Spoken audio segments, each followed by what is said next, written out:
Guys, social media has absolutely ruined investing and money.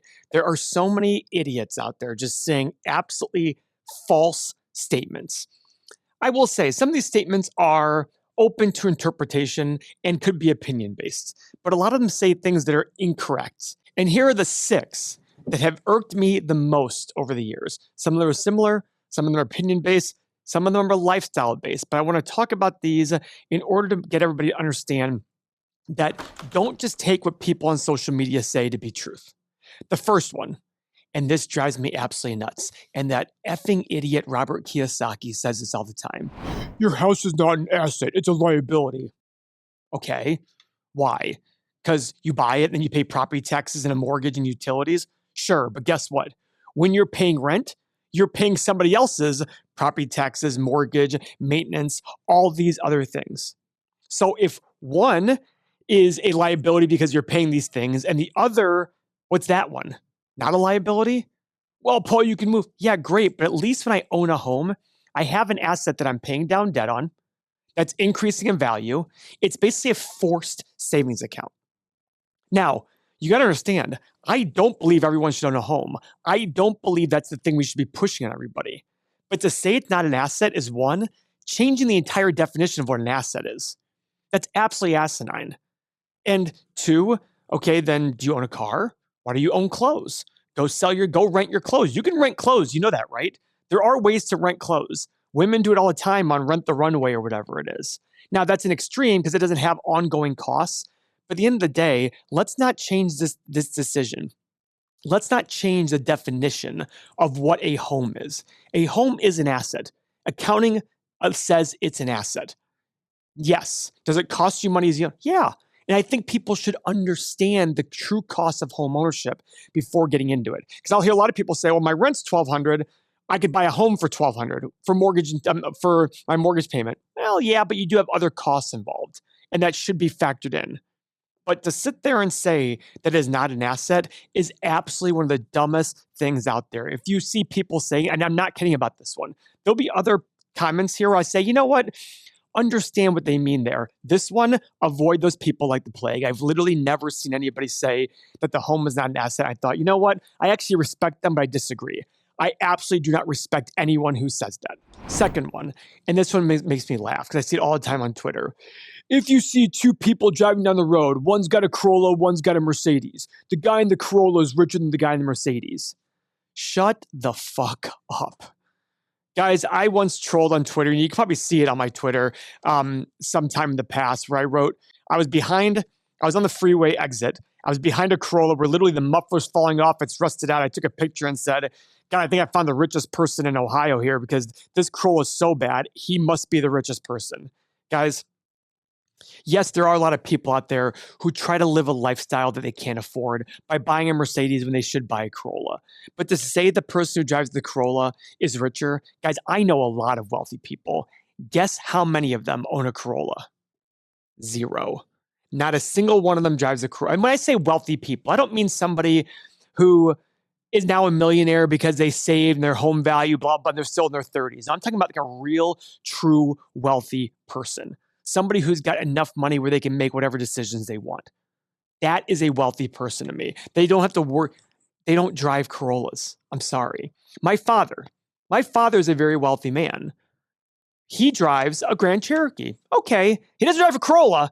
He's never driven a Corolla. He drove a Corolla one time. It was in 1987 when we had exactly $0 because we'd just come from from the Middle East and just moved to the US. That's when my dad had a Corolla. And as his income went up, he bought nicer cars. Now, a Grand Cherokee is not some crazy, stupid car, but guess what? I once saw Tom Brady driving a Grand Cherokee. Okay, it's a nice Grand Cherokee that he has. And he will drive nice cars. He's bought nice cars. He has a beautiful home. This whole idea that the person driving the Corolla is richer than the person in the Mercedes, come on.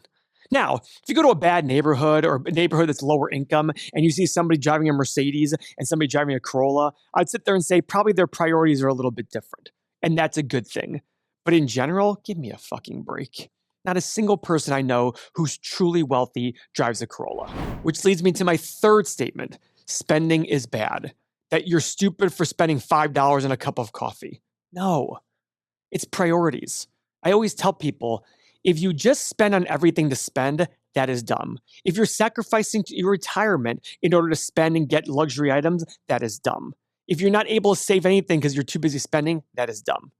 But if you're hitting all your goals financially, if you're saving enough, spend. Enjoy life. You only get a few times around the sun on this bad boy. Go enjoy what you're doing. Go travel. Go buy nice things that you like. Guys, I'll tell you, when I buy nice things, I value them more. That's absolutely a fact. I used to buy inexpensive things and I find myself just not caring about them. And now I probably spend the same amount of money, but I buy a lot less cheaper stuff and buy better quality stuff, quality over quantity, and I find myself enjoying things more. Just have your priorities in check. Understand that it's okay to spend money. In fact, let me give you a story. There's a lawyer I know who once we were talking and he said, anybody who has $1,000 pairs of shoes is an idiot. I looked at him and I say, don't you own 2 private jets? He goes, well, yeah, but that's for business purposes. I said, so? Well, my time is valuable. No, you're still going to a meeting. You can work on the plane, whether you're flying private or if you're flying first class or coach. All he thought was, I don't value shoes and clothing, therefore nobody else should. Those 2 private jets were not shitty jets either. I guarantee he spends around $2 million to $3 million a year owning those planes. To me, that's just hypocrisy because you're criticizing somebody for owning I could buy 50 pairs of $1,000 shoes and it's less than one flight he takes from here to LA and back. And I buy $50,000 pairs of shoes. And guess what? When I buy a pair of shoes for $1,000, guess how long it lasts me? That's what I mean. That this is this world of what matters to you should matter to me. No. Now, if you sit there and buy $1,000 pairs of shoes and go, I wonder why I don't have enough money in my bank account, that's a problem. That is something you should think about. That's something that should make you go, wait a second, am I sacrificing too much of my future for today? That's the question I want you asking. Number 4. I always see people on Twitter showing, this is why you got to invest in asset. Here's the value of the dollar over time. Yeah, inflation is causing the value of the dollar to decrease. It doesn't buy as much. But guess what else is increasing? Your income.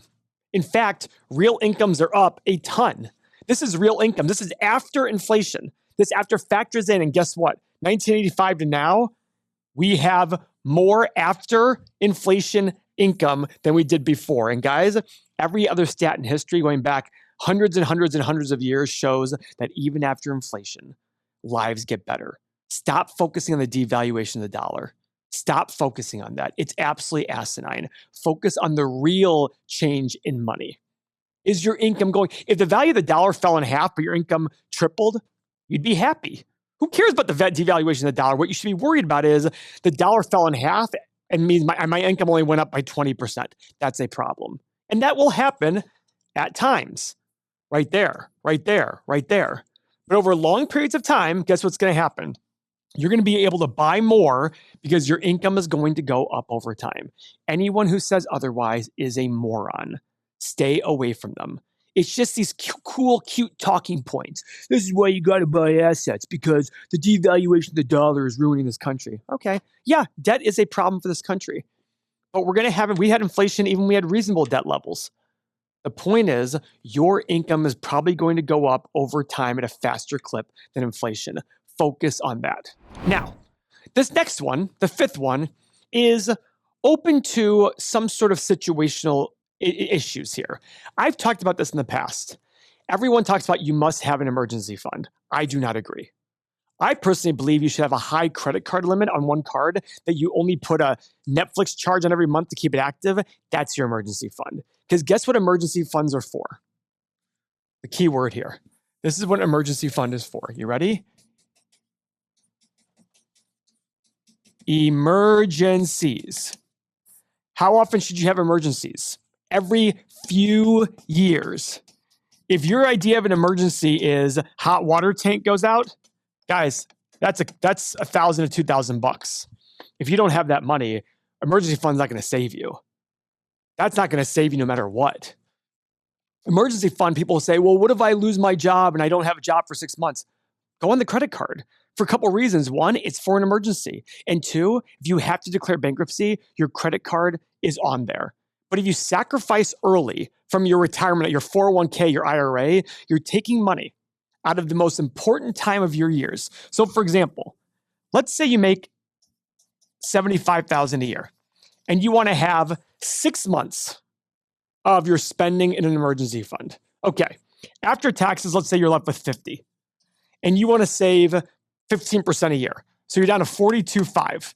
That's how much you spend per year because it's your after-tax income minus your savings, which is 42.5. Okay. 6 months would be $21,000. Let's assume it's $20,000 just to keep it easy. How long does it take somebody to save $20,000, making $50,000 a year? 3 to 4 years? You've now taken 3 to 4 years of the most important compounding of your life. And as your income goes up, you got to keep increasing that. That's stupid. Guys, everybody knows somebody who probably needed an emergency fund at some point in their life, but it's not everybody. And guess what? You have family, you have friends. If you're responsible, your friends and family will help you. It's okay to ask for help, but to take money out of the most important time of your life is very, very, very bad financially. Go do it, but you're sacrificing money down the road.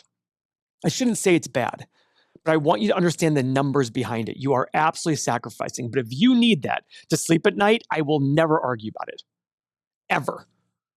If you need that to sleep at night, as long as you understand that you're sacrificing part of your future. That's the important part here. The final one, and this is a big one. Debt is bad. No, debt is not bad. Credit card debt, bad. If you're living off a credit card to pay your bills, that is bad.